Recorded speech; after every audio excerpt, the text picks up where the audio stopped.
Good morning, everyone, and Shabbat Shalom.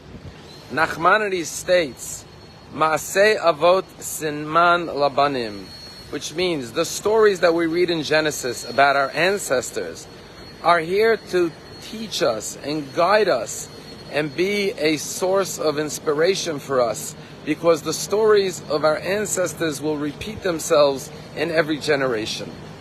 And indeed, in this week's Parshat, Abraham is told, Lecha, go to the land of Israel, and I will give it to you and your descendants as an eternal inheritance.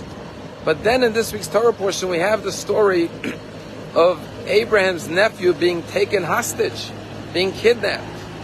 And Abraham is notified that his nephew is being held as a captive, and he risks his life to go and rescue his nephew. And he was successful in bringing his nephew Lot home.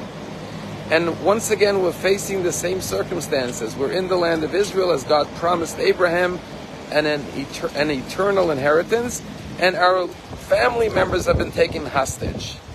But when the Torah tells us that Abraham was notified that his nephew was taken captive, it says that Vayugad la'Avram ha'ivri. Suddenly the Torah gives Abraham a title. It was related to Abraham the Ivri. And the commentaries ask, what does it mean that Abraham was the Ivri? Now literally, Ivri is from the word Ivri, he's a Hebrew. But the Talmud quotes Rabbi Yehuda, who gives a second interpretation. He says the root of the word Ivri is Aver, which means on the other side. And listen to the words of the Talmud. That what does it mean Abraham was Abraham the Ivri? Says Rabbi Yehuda, that the entire world was on one side, and Abraham stood alone by himself on the other side. And where does the Torah give us this terminology of being alone as a Jew in the world? When Abraham's relative is taken captive. You would think at that moment the whole world would rally behind Abraham. But precisely then the Torah says no.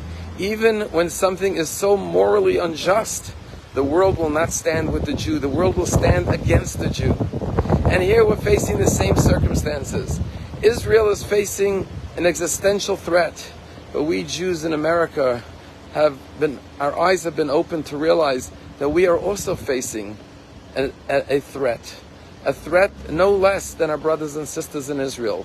Because on every campus, literally, which is supposed to be the bastion of wisdom and knowledge and moral and ethical clarity, we're seeing Palestinian students rallying the masses and parading and cheering and supporting terrorists who committed the most vile, brutal attack against innocent men, women, and children.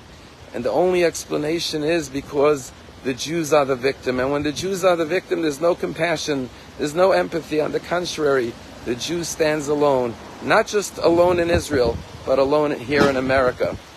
A matter of fact, just the other day, a student in Columbia University was physically beaten and attacked by a fellow student. And thank God it was all captured on video, and that student was taken into court and has been charged with hate crimes and has been put under arrest. But that's what we have to do as Jews, what the first Jew did. We have to stand up and defend our family members at all costs and not be discouraged and not be deterred by the fact that we're alone. And we stand alone and the world stands against us, because like the first Jew, it was all foretold. And those who do stand with us, which is the vast majority of Americans, we have to embrace them, support them, appreciate them, because like never before have we discovered who our true friends are and who our true enemies are. We realize now that those who hate us much more than we thought they hate us. But those who love us, which is our fellow Jews, and those good people of conscience around the world, love us much more than we thought they loved us. Shabbat Shalom.